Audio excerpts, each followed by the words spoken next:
Dusty Caldwell wasn't always the grizzled saloon owner with a whiskey bottle in his hand and sorrow in his eyes. Once, he had been Pastor Dusty, a man of God who delivered sermons on Sundays, his heart full of hope and joy, until the day his wife, Mary, passed away. After that, Dusty left the church and took to drinking, seeking solace at the bottom of a bottle. He opened a saloon in a small Wyoming town and called it Dusty's Corner.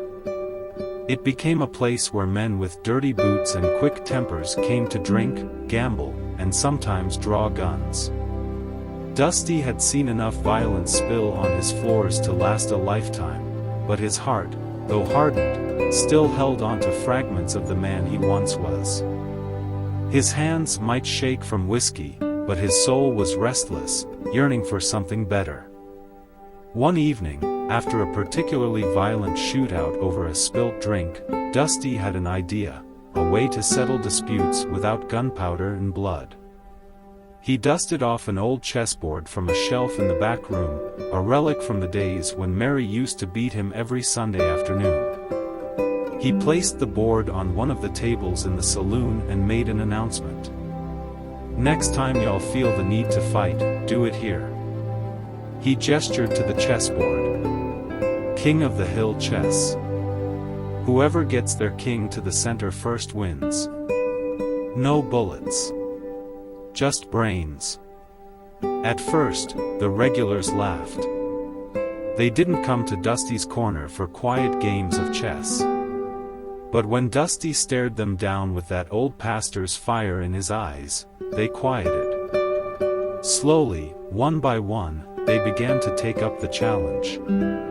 At first, it was awkward, gruff gunslingers and cattle rustlers squinting at the pieces, trying to figure out how to move a knight or a bishop. But soon enough, they learned the game's rhythm. The tension in the saloon shifted.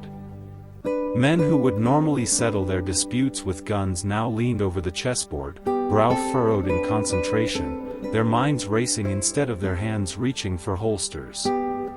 Dusty watched with a sense of pride, feeling that old calling stir deep within him. Word of the strange saloon spread throughout Wyoming. Travelers came from miles away not for the whiskey or poker tables, but to witness the famed King of the Hill chess matches. Dusty's Corner became a battleground of the mind, where pride and grudges were tested, and men of violence became men of thought.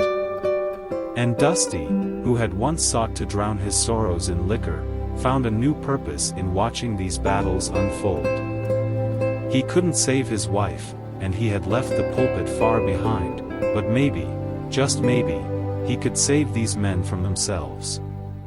And so Dusty's Corner became more than just a saloon.